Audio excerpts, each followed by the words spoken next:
居然又提升了修为。看着此时灵狐鸿飞的变化，人们的表情变得无比的复杂。尊者境的强者有很多，拥有天级血脉或天赐神体的修武者那就更多了。但是，并不是每一个尊者境的修武者都能够运用血脉之力或者天赐神体的力量提升修为的。而灵狐鸿飞能够运用天级雷纹、雷霆铠甲以及清明魂，连续提升3品修为，这已经是修武者的极限。可是现在他居然又提升了1品修为，这自然让人们感到震惊。况且此刻灵狐鸿飞的变化是如此的恐怖，他已经不再像一个人，更像是一个狰狞的恶魔。而他身上的气息既不像血脉之力，也不像是天赐神力，也不是至宝的力量。若非要说的话，灵狐鸿飞的身上更多的乃是戾气，更多的是禁忌之气，那更像是禁药的气息。莫非灵狐鸿飞他是吞服了禁药？此时不少人有了这样的猜测。禁药，愚钝！我这乃是天魔之体，是比天赐神体更为高贵也更为强大的力量，是源自于远古时期的力量。灵狐鸿飞开口了，当他说话之后，就连他的声音都变了，那好像是猛兽的声音，苍劲有力，同时也充满了杀意，就好像这个人随时随地都能将你杀死一样。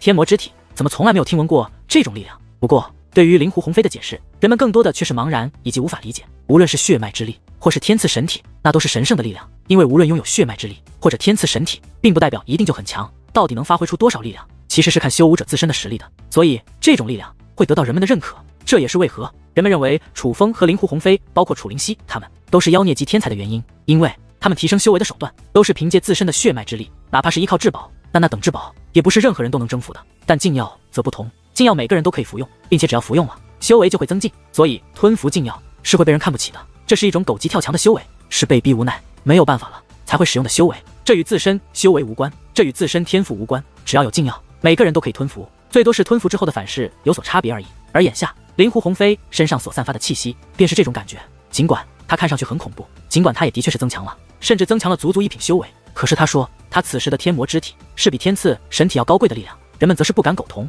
我知道了，先前灵狐鸿飞能够用威压束缚我的力量，就是这个感觉，他就是凭借这股力量才能束缚住的我的力量。楚灵溪说道，太诡异了，这绝对不是纯粹的力量，更现实邪门歪道的手段。古明渊说道，其实有着与古明渊相同想法的人不在少数，但这已经不重要了，重要的是此时的灵狐鸿飞修为竟然再度提升，这让楚风他该如何应对？灵狐鸿飞，你这不像是天魔之体，更像是小丑之体，你用你那尊敬昊天镜照照自己，现在的你真的是好丑啊！楚风笑眯眯地说道。楚风他是疯了吗？眼见着楚风不仅不慌，竟然还出言嘲笑灵狐鸿飞，人们都觉得楚风是疯了。他们本来就签了生死状，这个时候还去激怒的灵狐鸿飞的话，那等待着楚风的下场便是真的要死了。这里的确有一个跳梁小丑，不过不是我，而是你。猛然间，灵狐鸿飞发出了一声怒吼，下一刻，肉眼可见的风暴自其口中释放而出，向楚风袭击而去。刹那间，那风暴便将楚风吞噬。那可不是寻常的风暴，那是真正的死亡风暴。果然，天机尊者的预言不会出错。此时，人们感慨万千，但同时却也有些心疼。他们心疼的自然是楚风。楚风今日的表现已经近乎完美。看着楚风所表现出的实力，人们似乎明白为何在天机尊者已经做出预言的情况下，楚风还敢出现在此处了。因为楚风的实力的确已经异于常人，毕竟同等修为之下，就连灵狐鸿飞这等存在，也是真真切切的败在了楚风的手中。只是奈何，灵狐鸿飞居然还有后手。不管他那天魔之体到底是何处得来，但不可否认的是，灵狐鸿飞此时的确可以将楚风抹杀。灵狐鸿飞，你这在做什么？是在给我挠痒痒吗？可忽然之间，一道声音响起，乃是楚风。听着这个声音，所有人都是再度将目光投向了楚风所在的方向，因为他们不仅听到了楚风的声音，他们还从楚风的声音之中听到了轻松和安逸。面对如此恐怖的攻势，楚风竟然还能如此轻松。然而，就在众人不解之际，虚空之上竟然产生了变化，虚空之上竟然出现了漫天的云海，并且那云海竟然是金色。看到那遮蔽虚空的金色云海，人们就已是惊叹不已。可谁曾想，在那金色云海翻腾之间，竟然有着4只巨大的庞然大物自云海之中浮现，而这4只巨兽正是青龙、白虎、朱雀、玄武4大圣兽。4大圣兽出现之后，便同时发出怒吼，那怒吼震慑天地，人们不仅感觉震耳欲聋，在内心更是充满了恐惧，就仿佛那4只巨兽若是愿意的话，只要一张口，就能够将他们在场的所有人全部吞噬掉一般。没办法，4项圣兽所散发的威势实在太强，强大到每个人都发自内心的对其产生畏惧。而4项圣兽的强又与其他不同，他们的既强又神圣，就宛如他们是神灵一般，就好像与生俱来，他们就比自己高出一等。这是什么啊？这是什么手段？好可怕的威势！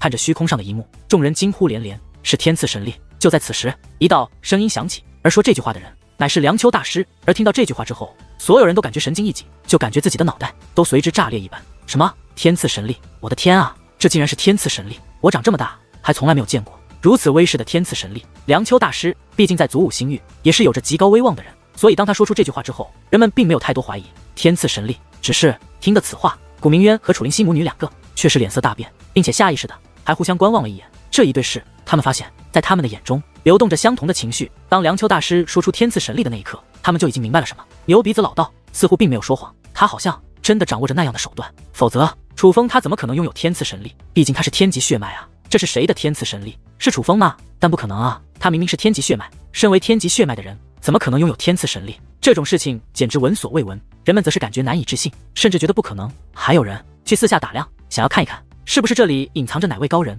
是高人释放出了如此威势的天赐神力。不是人们不相信楚风，他们怎么可能不相信楚风？楚风的天赋如此之强，他们都是非常了解的。只是一位修武者，同时拥有天级血脉和天赐神力，这就是不可能的事情。这和天赋根本没有关系，因为这就是一件不可能发生的事情。想一想，无论是天级血脉或是天赐神体，这本身就是上天的眷顾，比寻常人幸运了不知道多少。倘若一个人同时拥有天级血脉和天赐神力，那将是何等的眷顾！至少至今为止，他们还从未听闻过这样的事情。记住，不是没有见过，而是连听都没有听过。可是就在此时，那漫天的威势却化作一道光影坠落而下，进入了楚风的体内。与此同时，人们也是能够清晰地感受到楚风的气息。此时楚风的气息竟然再度提升，已是从8品尊者提升到了9品尊者的地步。这一刻，所有人都是目瞪口呆，就连见过世面的老一辈强者都是惊讶地张大了嘴巴，甚至就连灵狐天族的族长灵狐志士此刻也是满眼的惊讶。怎么会这样？他竟然真的拥有天赐神体！灵狐志士低声说道，在他的声音之中同样充满了震惊。而至于其他人，何止是被惊呆，更像是被吓傻了。原本嘈杂的天地间，竟在此刻变得鸦雀无声。可是下一刻，人群之中却是炸开了锅。天哪！楚风他竟然真的同时具备了天级血脉和天赐神体2种力量，天之骄子，这才是真正的天之骄子，受上天所眷顾的天之骄子啊！许多人都惊呼出声，甚至已经顾不得灵狐天族的感受，他们实在是无法忍耐自己激动的情绪。尽管这件事本身与他们无关，可是哪怕能够亲眼见证这一幕，他们就已经觉得荣幸之至。去死！忽然一声怒吼响起，是灵狐鸿飞。灵狐鸿飞的身前竟然出现了一面巨大的白色镜子，那乃是尊敬昊天镜。灵狐鸿飞不仅施展出了尊敬昊天镜，此刻那尊敬昊天镜更是释放出白色的光柱，直奔楚风而来。而面对着光柱，楚风居然不闪不躲，任由那恐怖的光柱将自己吞没。而最令人惊讶的是，那光柱的力量明明那般强横，看是当光柱过后，楚风竟然毫发无损。怎么会这样？人们面面相窥，因为他们无法理解，就算楚风再怎么强，可是硬生生的用身体挡下了那道光柱，也不可能毫发无损。毕竟那可是尊敬武技，是灵狐天族最强横的尊敬武技，该我了吧？忽然楚风开口了，而楚风开口之后，更是直接出手，一拳轰出。这一拳轰出，肉眼可见的武力直冲天际，不仅击中了灵狐鸿飞，可是洞穿了他的肉身，在他那巨大的身躯之上轰出了一道巨大的窟窿。此时灵狐鸿飞不仅发出惨叫，身体也是开始变化，他化作了原来的模样，但却失去了与控制力，如断线的风筝一般旋转着坠落而下，最后狠狠地摔在了地上。落地之后，灵狐鸿飞依旧哀嚎不断，抓着自己的胸口，露出痛苦的面容，不仅挡下了尊敬武技，并且只是一拳就击败了灵狐鸿飞。这也太强了吧！这到底是怎么回事？眼睁睁地看到灵狐鸿飞居然被楚风一拳击败，众人简直不敢相信自己的眼睛，是实力的差距。就在众人不解之际，沉默已久的古明渊开口了：实力差距？可是他们明明都是9品尊者呀！人们问道。虽然他们都利用手段将修为从8品尊者提升到了9品尊者，可相同境界本身就有着实力强弱之分。灵狐鸿飞的修为虽然也提升了，但是他的力量却非常的不稳，所以导致他的战力很低。但楚风却不然，他的天赐神力本就极强，远胜于其他人的天赐神力，他的修为不仅没有减弱，反而还增强了，这便是差距。古明渊说道。听到这里，众人也是想明白了，毕竟他们也都是修武者，这对于他们来说其实并不难理解。之前没有想通，不是因为他们没有想过，而是他们不敢确定。但现在他们确定了，毕竟古明渊有资格来断定这一切。天机尊者，那生死状可以生效了。忽然楚风的声音响起，当楚风这道声音响起的时候，人们注意到楚风已经下落，就站在灵狐鸿飞的身前。楚风他是要挖掉灵狐鸿飞的眼睛。楚风，我劝你及时收手。可谁曾想，那灵狐志士的声音却是忽然响起。此时他的声音不仅低沉，还充满了不悦。听出灵狐志士不高兴的人们则是赶忙闭上了嘴巴，他们居然连说话的勇气都没有了。毕竟不管楚风的天赋如何逆天，但当今的最强者还是灵狐志士，没有人敢得罪他。我若不收手，又当如何？楚风问道。那我所有与你有关之人，今日都葬送于此。灵狐志士说道。你是在威胁我？楚风问道。这不是威胁，而是警告。灵狐志士冷声说道。楚风点了点头。可忽然楚风手臂挥动，一道鲜血便飞溅而出，那道鲜血乃是自令狐鸿飞的脸上而来。紧接着凄厉的惨叫响彻开来，因为这方天地此刻格外安静，所以这道惨叫也是显得格外凄惨。再看向灵狐鸿飞，人们能够发现他用手抓着自己的眼睛，大片的鲜血不断自其脸上以及手中溢出。灵狐族长看清楚了。就在此时，楚风则是高举右手，却摊开了手掌。人们能够看到，在楚风的掌心之中有着一片血迹，而那血迹的中心正是灵狐鸿飞的双眼。看到这一幕，灵狐天族族长已经是气得目光血红，青筋暴起。可谁成想，楚风他竟然又做出了一个举动。只见楚风手掌猛然握紧，只听噗的一声，其手中的眼眸便被捏成了粉碎。而这一刻，那灵狐鸿飞的惨叫也是变得更加的凄厉。天地之间鸦雀无声，可是人们内心的情绪却似巨浪翻腾。人们真的没有想到，楚风竟然真的挖掉了灵狐鸿飞的双眼，不仅仅是挖掉那么简单，他更是彻底的将灵狐鸿飞的眼睛毁掉了，并且楚风他还是当着灵狐志士的面，当着灵狐天族众高手的面。楚风他难道真的要挑战灵狐天族的权威吗？可是他凭什么啊？就连统治祖武星域几万年的无名一族都被灵狐天族击败了，楚风他凭什么挑战灵狐天族？不解归不解，人们还是下意识的将目光投向了灵狐志士，他们都想知道这位当今祖武星域的第一强者要如何处置楚风。此时灵狐志士气得脸色涨红，青筋暴起，甚至人们仿佛都能听到灵狐志士咬牙切齿的声音。毋庸置疑，灵狐志士已经被楚风彻底激怒，因为楚风不仅仅是毁掉了灵狐鸿飞双眼那么简单，楚风他也是对灵狐志士的挑衅，是不灵狐志士放在眼中。楚风，你将为你的所作所为付出代价。灵狐志士对楚风说道。灵狐志士倒也不愧是灵狐天族的族长，此人隐忍能力极强，尽管他已经被气得怒火翻腾，杀心大起，可是他并没有直接对楚风动手。就在此时，忽然数道身影出现在了楚风身前，从前后左右各个方向将楚风团团包围。那是古明渊、楚氏天族族长以及楚轩正法等人，他们都知道楚风已经闯下了大祸，灵狐志士随时可能对楚风下毒手，而这种时候他们实在无法继续观望，所以他们全部都站了出来。灵狐族长，倘若你要杀楚风的话，就想踏过老夫的尸体。楚氏天族族长高声说道。楚氏天族族长不仅为人和善，做人做事也是非常的谦卑，尤其身为一族之长，他必须无时无刻的都要为楚氏天族考虑，万事都要以楚氏天族的为根本，所以他平日里面对比楚氏天族强大的人或势力都是非常谦卑的。可此时的他却是大不相同，他浑身上下没有一丝卑微，哪怕面对灵狐志士何等存在，在气势上他也没有一丝退让，就好像已经做好了赴死的决心。不要着急，你们今日都要死。灵狐志士冷然一笑，随后大喝一声，我灵狐族人可在，属下在。灵狐志士此话一出，无论是战船之内还是战船之外，灵狐天族的族人齐刷刷的站了出来，并且他们的手中也都亮出了兵器，那个模样，只要灵狐志士一声令下，他们就会对楚氏天族的族人进行屠杀。我楚氏族人可在。可谁曾想，就在此时，楚氏天族族长也是高喝一声，而更令人意想不到的是，在族长大人一声令下之后，楚氏天族内的所有族人便也全部冲了出来，最后更是整齐的落在了楚氏天族族长身后，那个架势就好像真的要与灵狐天族战个你死我活一样。而事实上就是如此，楚氏天族族人早就知道今日之事无法善终，无论楚风是胜是负，楚氏天族都注定要遭殃，所以楚氏天族族长已经提前让大部分楚氏天族族人离开了，至于去处乃是祖武龙城，毕竟那里是最安全的。而剩下的这些人早就做好了赴死的决心，他们今日就算战死，可也要守卫楚氏天族的威严，以卵击石，这就是在以卵击石啊！楚氏天族也太不自量力了。而看着楚氏天族众位族人竟然真的要和灵狐天族硬碰硬，他们并没有得到人们的尊重和敬畏，更多的却是白眼以及嘲讽。果然，你楚氏天族早就做好了与我灵狐天族撕破脸皮的准备了。看着这样的楚氏天族众族人，灵狐志士不仅没有意外，反而在其嘴角掀起了一抹颇为诡异的弧度。几乎与此同时，他又做出了一个举动，只见其拍了拍手，随后在其身后一座巨大的战船竟然发出了阵阵轰鸣，随后在众人注视之下，那巨大的战船竟然打开了，内部的所有模样全被人们看得清清楚楚。那是当战船打开之后，人们确实神色一致。此时人们能够清晰地看见，在那战船之内足足有着数十万人，不过那些人并不是灵狐天族的人，他们全部都是楚氏天族的族人，并且那些人无论是男女老少，甚至刚刚出生没多久的婴儿，竟然都被黑色的锁链捆绑着，这是囚犯。楚氏天族的族人全部沦为了囚犯。灵狐志士见此一幕，楚氏天族族长以及楚汉鹏、楚轩正法等人脸色大变，他们不可能不认得自己的族人，而他们也非常清楚，这些族人都是他们前去投奔祖武龙城的人，表面上英勇无畏，哪怕战死也是无所畏惧，可实际上却悄悄地将大部分族人转移，想让祖武龙城培养你们的后辈。楚氏族长，你可真是下了一手好棋，可是你真的当我灵狐天族是傻子不成？你们的一举一动早就在我的掌握之中。灵狐志士的嘴角的笑容变得越发的得意，而此时人们也都明白了，楚氏天族那些离开的族人都在半路就被灵狐天族给抓住了。原来灵狐志士他是打从一开始就要灭掉整个楚氏天族，连孩子他都没有打算放过。就算楚风今日不挖掉令狐鸿飞的眼睛，楚氏天族也是难逃灭族之灾，因为这是从一开始就计划好的。此时看清真相的人们内心变得复杂起来，灵狐天族的做事手段实在太狠辣了，甚至根本就不顾及世人的看法。人们也知道灵狐天族为何要这样做，那自然是因为楚风乃是他们的眼中钉，乃是他们的心头刺，是他们的威胁，所以他们必须铲除楚风。可是这样的做法也未免太狠毒了一点。除掉楚风，人们还能理解，可只因为想除掉楚风，便要灭掉楚氏天族全族，这可就太过分了。回想当年无名一族统治祖武星域的时候，虽然也是非常的狠辣，但他们却也有着自己的底线。无名一族当年何尝不惧怕楚汉仙和楚轩辕的天赋？可是他们并没有直接除掉楚汉仙和楚轩辕，更没有想过灭掉楚氏天族。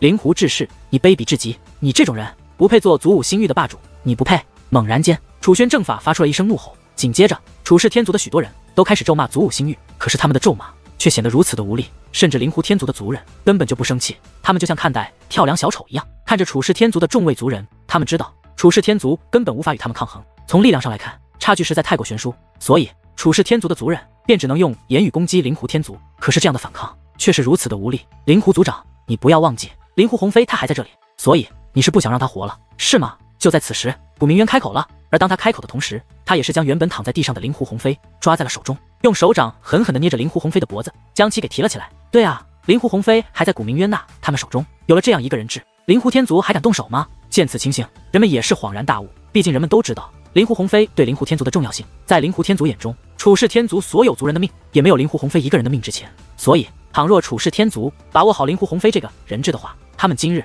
搞不好真的能够逃脱。可谁曾想，面对古明渊的威胁，灵狐志士却是忽然大笑起来，他笑得很是得意，不仅得意，笑声之中还充满了嘲讽之意。他笑了好一会之后，才渐渐收声，随后看向了古明渊。古明渊，你仔细看一下，你手中的到底是谁啊？灵狐志士说道。听得此话，人们赶忙观看而去，而这一看不要紧，莫说古明渊，在场的所有人都是神色大变。此时古明渊手中的根本就不是灵狐鸿飞，而是一个浑身是血的人。那个人已经面目全非，看不清他的容貌，但是他的腰间却挂着楚氏天族的令牌。这位乃是楚氏天族的族人，并且这个人已经死了，看样子似乎是刚刚死的。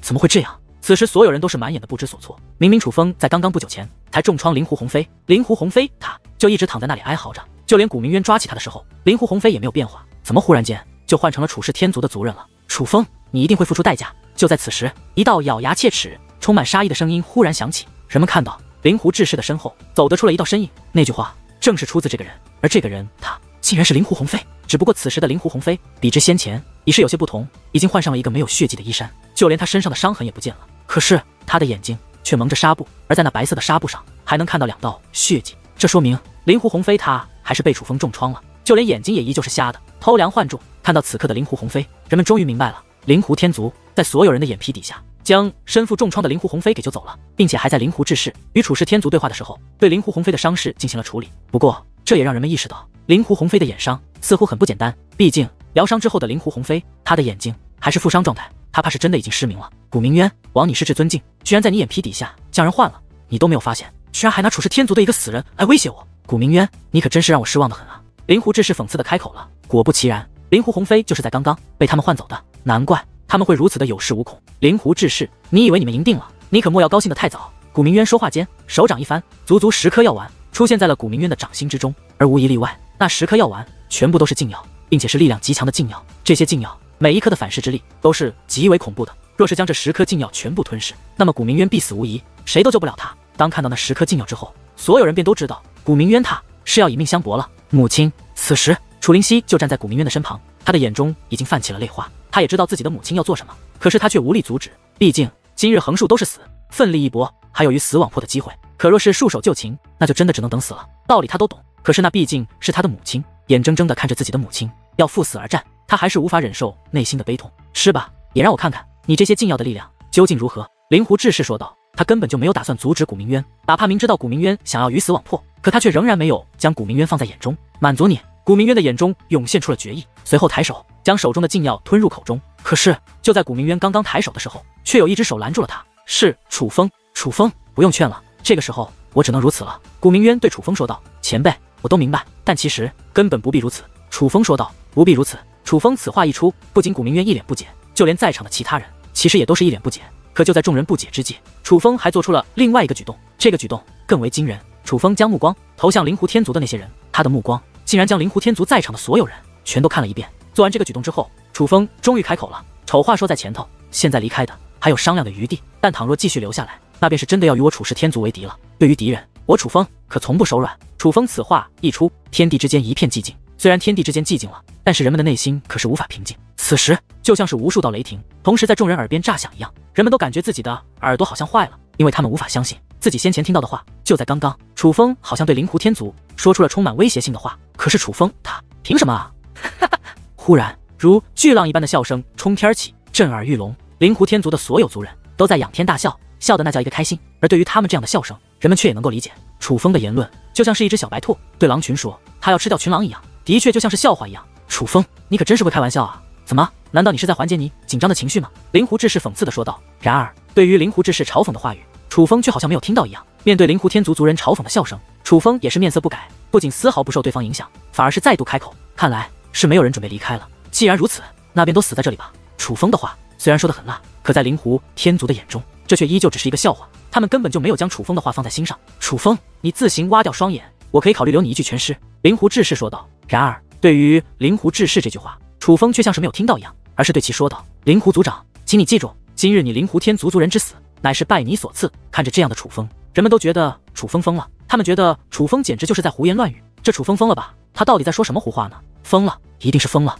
一时之间，各种声音响彻不断。可是就在下一刻，诡异的一幕发生了。在楚风以及楚氏天族众人的身前，居然出现了一道白色的光芒体。那光芒体虽然是半透明之色，可却如同堡垒一般，将楚风以及楚氏天族的众人全部护在了当中。而那光芒体可不仅仅是护住了楚风和古明渊他们这些人，就连站在灵狐志士身后战船之上那些被灵狐天族捆绑的楚氏天族族人身前，竟然也出现了那样的光芒体。最重要的是，那光芒体出现之后，在场的众人皆是心神一震。那光芒体给人的感觉极为强大，那是一种坚不可摧的阵法。这是什么？看到这阵法之后，人们皆是目露震惊之色。他们其实都看出来那是阵法，可是他们之所以这样问，是他们不知道如此厉害的阵法是从何处而来。是楚风。忽然有人惊呼一声，而那位发声之后，人们也都是将目光投向了楚风。这一看不要紧，人们发现楚风的手中不知何时多出了一根棍子。那棍子本身并没有奇特之处，可是那棍子此时却正在释放着白色的符咒。最重要的是，那符咒很是神奇，乍一看没什么，可若是仔细一看，就能感觉那其中蕴藏的力量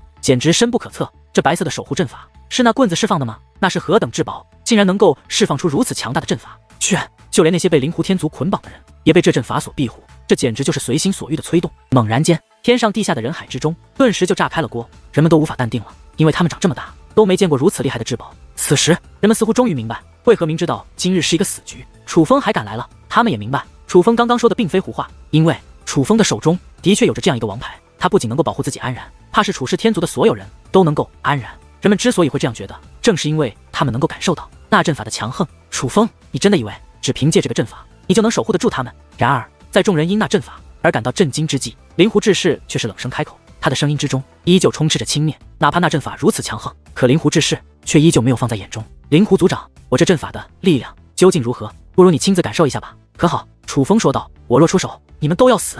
灵狐志士说话之间便释放出了他那二品至尊的威压。二品至尊乃祖武星域最强境界，那威压肆虐天地，本就所向披靡，再加上此时的灵狐志士怒意滔天，那威压就更加的凶狠。灵狐志士是准备出手了，而人们都知道他这一出手定是要大开杀戒。可是他的威压刚刚释放而出，他便神色一动，随后赶忙将目光投向了身后。跟随着灵狐志士的目光，人们发现在灵狐鸿飞的身上周围竟然出现了一道光芒体。那白色的光芒体此刻将他护在了当中，尽管这道光芒体非常的小，只是将灵狐鸿飞一个人护了起来，但是无论是那形态还是气息，都与那守护着楚氏天族众人的光芒体一模一样。楚风他不仅用着光芒体守护住了楚氏天族的族人，竟然还能够守护住灵狐鸿飞，当真是随心所欲。可是同时人们也很不解，楚风为何要用守护阵法守护住灵狐鸿飞呢？难不成楚风还要保护灵狐鸿飞不成？但不可能啊！楚风对灵狐鸿飞的恨意，在场之人都看得清清楚楚，是嘲讽，是羞辱，这是人们最先想到的。可是紧接着，那光芒体竟然开始收缩，伴随着光芒体的收缩，灵狐鸿飞的活动空间越来越小。继续下去，灵狐鸿飞会被那光芒体硬生生的挤压致死。这种情况下，令狐鸿飞也是有些慌了，他极力的推动那光芒体，可是他却根本无法撼动那光芒体。这种情况之下，灵狐鸿飞开始施展手段，但无论是什么手段，都无法阻挡那光芒体的收缩。看到这样一幕，人们终于恍然大悟，楚风他不是要羞辱灵狐天族那么简单，这阵法不仅能够守护人，还能够杀人。灵狐族长还不出手吗？你是想眼睁睁地看着灵狐鸿飞爆体而亡？楚风笑眯眯地说道。此时的他不仅风轻云淡，眉宇之间还有着几分戏谑之意。此时灵狐志士冷哼一声，随后只见其双手同时伸出，双掌如刃，向那守住阵法刺了过去。然而他这一次不仅没有能够将那守护阵法刺穿，反而是强大的冲力，直接将那守护阵法以及灵狐鸿飞一同推飞开来。这阵法竟然真的如此强横！尽管人们早就感受到了阵法的力量，但是当亲眼看到连灵狐志士都无法破开那阵法之后，人们仍是感到震惊。毕竟那可是灵狐志士啊，那可是祖武星域当今最强者。该死！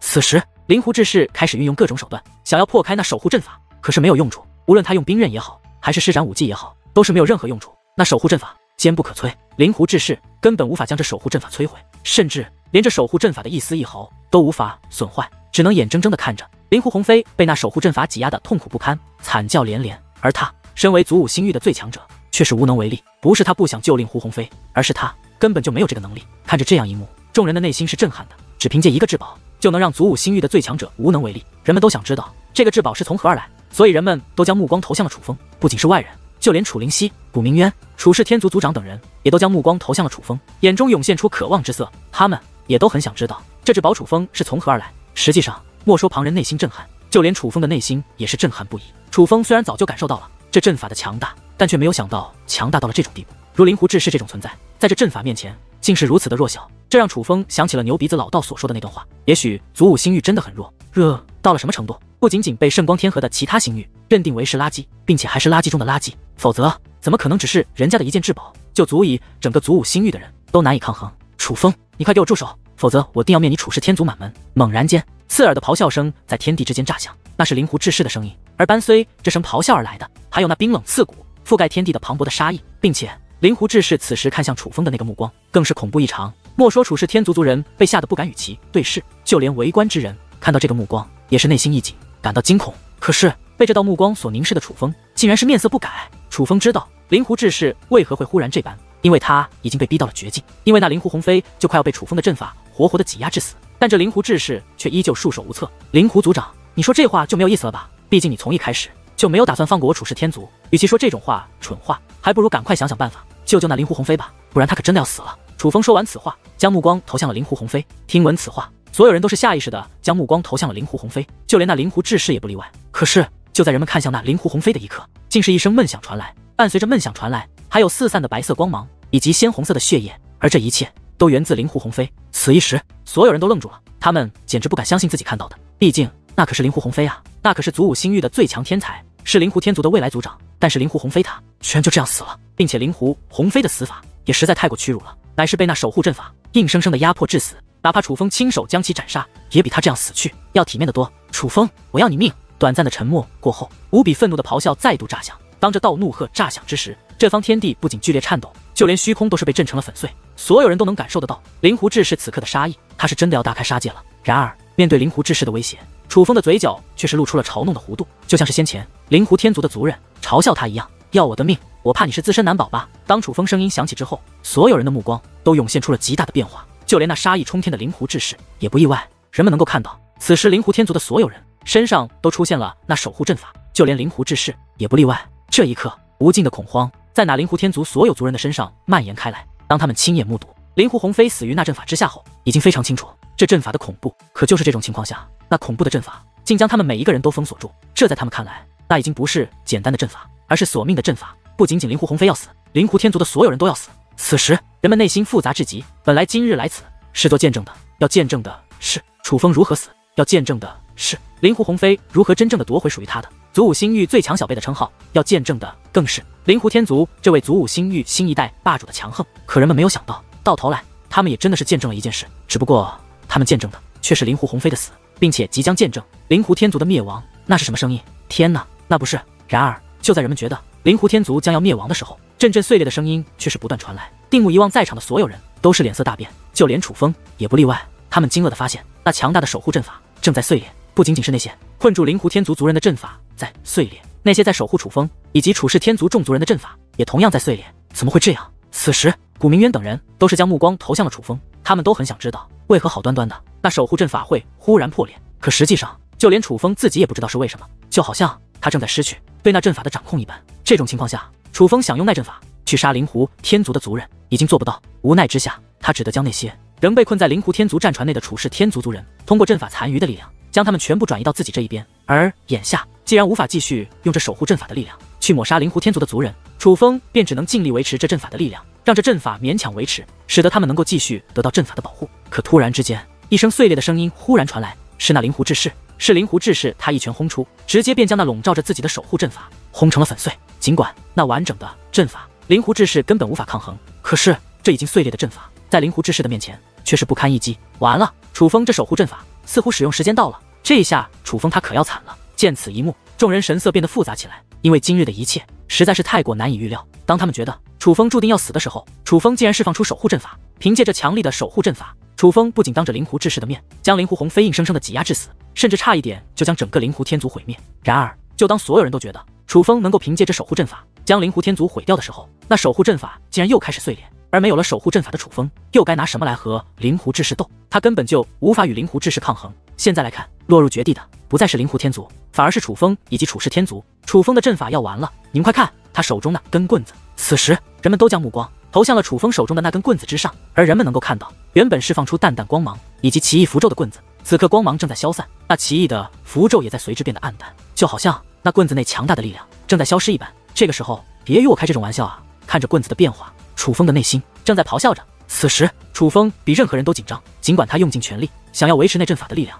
可是他却根本做不到。与其说是那他无法继续掌控阵法的力量，倒更不如说是那阵法的力量在消失。怎么会这样？之前明明没有感觉，这阵法有时间限制啊！楚风慌乱的同时，却也感到不解。他不解的原因在于，他之前可以确定这守护阵法可以一直使用，但现在的结果却显然与他之前感受到的不一样。这阵法的力量就好像到了使用时限一样，所以阵法才会碎裂。至于为何慌乱，那自然是因为楚风能够对抗灵狐志士，靠的就是阵法的力量，就如同众人心中所想到一样。若是没了阵法的力量，楚风还真就无法与灵狐志士抗衡。毕竟他就算再强，却也只是尊者境而已。猛然间，漫天的碎裂声音几乎同时炸响。此一时，天上地下到处都是玻璃碎裂的声音，所有守护阵法都在同一时间全部碎裂开来。随着那漫天的白光如暴雨一般倾洒而下，楚氏天族的所有人都目露绝望之色，就连那些围观之人也都觉得楚风他们是死定了。因为他们都看出来了，那守护阵法之所以彻底碎裂，其实与灵狐志士无关。几乎在那守护阵法碎裂的同时，楚风手中棍子也是恢复了平淡，那阵法的力量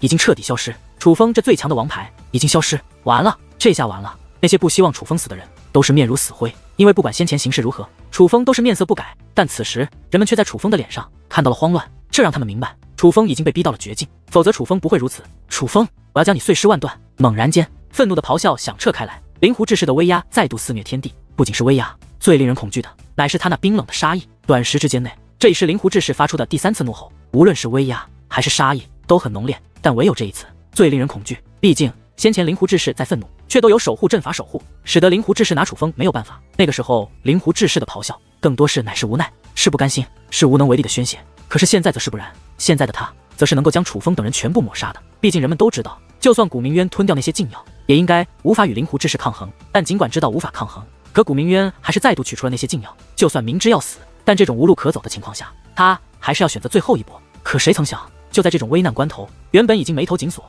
面露慌乱的楚风，脸上却出现了极大的变化。不仅紧锁的眉头舒展开来，在他的脸上竟然还涌现出了一抹喜色。阵法消失了，楚风手中的棍子看上去也是平平无奇，但是楚风握着它，却是感受到了另一份力量。正是这份力量，让楚风的脸上涌现出了笑容。前辈，您一定是故意的，真是想不到您和我开了这样一个玩笑。握着手中的木棍，楚风低声说道。楚风他居然在笑。然而就在众人觉得楚风死定了的时候，却也有人惊愕地发现，楚风的嘴角居然挂着笑容。听得有人这样一说，其他人也都是纷纷将目光投向了楚风的脸。而这一看不要紧，其他人也都纷纷目露惊讶，因为他们真的都在楚风的脸上看到了那抹笑容。难道说楚风他还有底牌？还是说那守护阵法乃是楚风故意的隐藏的？其实那阵法并没有消失。望着这样的楚风，人们不可避免的产生了这样的想法。莫说是旁人有了这种想法，就连灵狐志士也有了这种想法。所以那漫天的杀意竟忽然减弱了不少。灵狐志士也是不敢轻举妄动了，毕竟他已经亲眼见识过了楚风那守护阵法的厉害，知道那阵法的力量若是在，他不可能赢。灵狐志士，你真的觉得你赢了？而就在此时，楚风却是开口了。他说这话的时候，脸上充满了自信。你到底什么意思？灵狐志士凝声问道。当他说这话的时候，不仅语气变得不再强硬，居然连那漫天的杀意也是彻底消退了。这是怂了。尽管人们并不愿意相信，但却这是摆在眼前的事实。守护阵法已经消散了，可是灵狐志士仍是不敢对楚风出手，因为他怕了。他害怕是楚风故意的，他害怕只要楚风愿意，那守护阵法还会继续笼罩他们。所以他在寻求退路，他是想求和。尽管他没有明确的说，但是他这缓和的语气以及收起的杀意，都向人们透露了这一点。族长大人绝对不能饶过他，必须给鸿飞报仇！猛然间，一声怒喝响起，紧接着一道身影，也是携带漫天的杀意，向楚风飞掠而去。而飞掠而去的，还有至尊境的威压，是灵狐天族的太上长老灵狐文泰。别人都察觉到了，灵狐志士想要求和，他自然也是察觉到了。于是，不想求和的他，直接对楚风出手了，找死！然而，那灵狐文泰还未靠近楚风，古明渊便一掌轰出，掌力汹涌，瞬息便将灵狐文泰覆盖。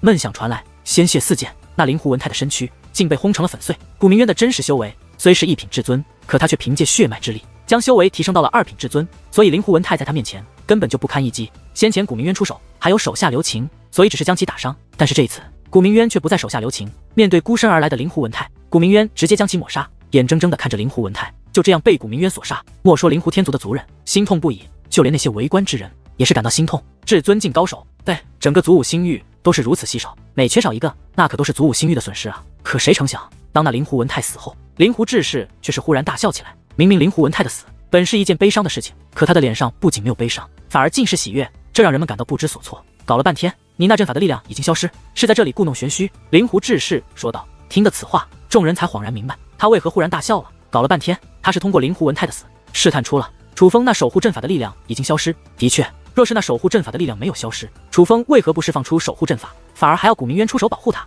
但就算如此，灵狐志士也不该放声大笑，毕竟那刚刚死去的可是他灵狐天族的太上长老，是他的左膀右臂。而从这一点上，人们也是得以明白，灵狐文泰对于灵狐志士来说根本就不重要，所以他死，灵狐志士才会毫无感觉。灵狐志士是真的够狠，他狠辣到族人之死都能无动于衷。那阵法的力量的确消失了，但是你会死得更惨，因为你将被我亲自杀死。话罢，楚风便将手中的棍子突然举起。当楚风将棍子举起之后，顿时银芒四射。下一刻，人们能够看到，在楚风的手中出现了一把银色的战戟。那银色战戟气息非凡，吸引住了所有人的目光。毕竟这可是斗神之戟，只不过斗神之戟乃传说之物，很少有人见过，所以人们并不知道这是斗神之戟，只是看出了这件兵器不同凡响。可同时人们还是不解，就算这兵器再厉害，可终究只是兵器，楚风真的能凭借它杀了灵狐志士？毕竟兵器与至宝不同，强大的兵器需要匹配的修为才能驾驭，否则根本无法发挥出兵器的威力。尤其是楚风手中的兵器，虽然气息非凡，宛如王者灵石，可人们却根本看不出这究竟是一件怎样的兵器。然而就在众人不解之际，道道光芒则是自那银色战戟之中释放而出。天哪，那是什么？下一刻，在场之人目瞪口呆，无尽的震惊弥漫于所有人的眼中，因为此时足足上万只守护灵如大军一般整齐地立在了楚风身前。守护灵的外貌不必形容，最令人震惊的还是那守护灵的修为，毕竟这可是足足上万位至尊境的存在。我没有感觉错吧？那气息好像是至尊境，没有错，我也感受到了，的确是至尊，他们的确全部都是至尊境。那是什么东西？居然全部都拥有至尊境的修为。看着那站在楚风身前俯身跪地的至尊大军，众人震惊的同时也无法掩饰他们内心的恐惧。害怕，当然害怕，毕竟那可是上万位至尊境的存在啊！万名至尊代表着什么？他们每个人心里都很清楚。你手中握着的是什么？灵狐志士望着楚风手中的银色战戟凝声问道。毕竟人们都看得出来，那万名至尊乃是由楚风手中的银色战戟来操控的，那是一件罕见的至宝，只要拥有了它，就等于拥有了至尊大军。所以灵狐志士也很想知道这件至宝带敌是何来头，那是斗神之戟。然而还不待楚风说话，梁丘大师便率先开口了，斗神之戟。而听到这4个字，人们本就震惊的眼中又增添了一抹惊叹。毕竟斗神之戟在祖武星域威名赫赫，人们可都是知道的，但也正因为知道那斗神之戟的利奥的，人们却也有了一抹怀疑。毕竟斗神之戟藏于明镜海之内，那明镜海有多危险，大家都很清楚，那可是被誉为祖武星域最危险的地方之一。这种传说之物真的被楚风拿到了，正是明镜海之内的斗神之戟。似是明白众人心中的怀疑，梁丘大师再度开口，竟真是斗神之戟。当梁丘大师此话说出后，众人惊讶地张大了嘴巴，同时再看向楚风的目光也是再度出现变化。楚风今日实在给了他们太多惊喜，击败灵狐鸿飞，释放逆天阵法，如今居然连传说中的斗神之戟都被他拿到了。楚风今日的表现远远超出了众人的预期，甚至打破了众人的想象。真是想不到你连斗神之戟都拿到了，不过只凭借这些东西你也想胜我？楚风枉你也是修武者，竟不懂境界的差距不是数量可以弥补的这种道理。今日我就让你楚风死得明明白白，你亲眼看清楚你这些1品至尊在我面前是多么的不堪一击。灵狐志士说话之际，衣衫舞动，那磅礴的威压便排山倒海一般向楚风压迫而去。这一次他可不是运用威压恐吓楚风这么简单，他是真正的出手对楚风发动了攻势。而在这一刻，人们也是能够感受到2品至尊的强横。尽管万名至尊境的确令人惊叹，但在灵狐志士的威压面前，那万名至尊境却显得渺小不堪。这是一场实力悬殊的对决。可忽然之间，银芒大盛，横扫虚空。在那银芒覆盖天地的同时，灵狐志士的威压竟也被硬生生的给挡了下去。当灵狐志士的威压被挡下之后，人们第一眼望向的乃是古明渊。毕竟无论怎么想，能与灵狐志士勉强较量的也唯有古明渊了。但人们看向古明渊的时候，却发现古明渊也是一脸茫然。这说明挡掉灵狐志士威压的并不是古明渊。于是人们又全都将目光投向了古明渊身旁的楚风。毕竟耀眼的银色光芒乃是自楚风的方向传来的，而这一看人们也是惊愕的发现，原来挡掉灵狐志士的真的是楚风，因为眼下楚风的身上不仅流转着与那斗神之戟一样的银色光芒，就连气息也是与斗神之戟一模一样。此时的楚风就好像与斗神之戟融为一体了一样。最重要的是，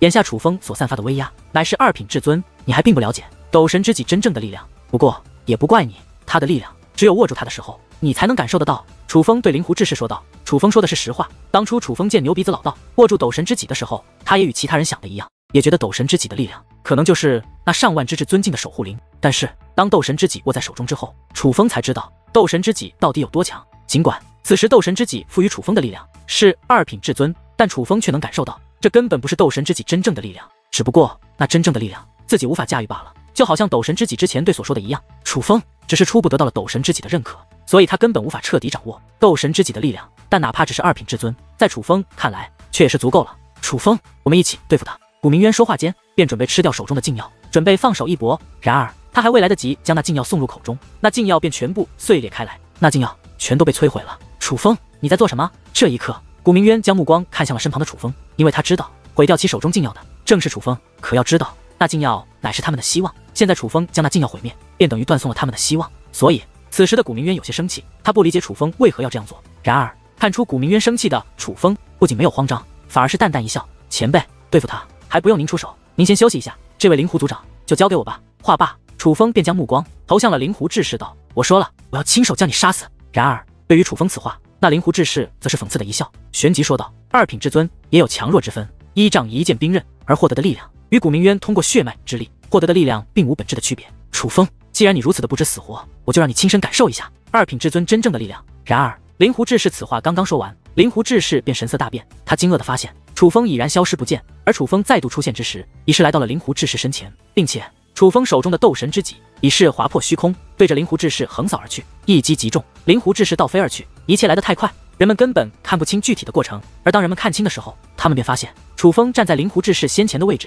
而灵狐志士已是退到了数万米之外的地方，并且在他的胸口更是出现了一道血淋淋的伤口。楚风他竟然打伤了灵狐志士，众人惊叹，若非亲眼所见，人们简直不敢相信楚风竟然将灵狐志士打伤了。事实上，此刻就连灵狐志士看向自己身上的伤口时，也是满眼的难以置信。楚风，我要将你碎尸万段！短暂的愣神之后，灵狐志士发出了一声咆哮，随后便亮出一件兵刃，向楚风攻了过去。那乃是一件品质极佳的半成尊兵。尊者境虽然能够发挥出半成尊兵的力量，但若是落到至尊境手中，无疑其力量发挥得更为极致。所以有了这件半成尊兵在手的灵狐志士，战力顿时大增。然而面对这样的灵狐志士，楚风却是依旧面无惧色，手持斗神之戟便冲了过去。轰轰轰轰，一时之间轰鸣阵阵，涟漪肆虐。楚风已是与灵狐志士站在了一处，二者的战斗已经超出了在场所有人的观察水平。在场之中，除了古明渊之外，就连梁秋大师这种至尊境的高手都看不清灵狐志士和楚风的战斗。实际上哪怕是古明渊也只能看到大概，而无法看清具体的交手。楚风这小子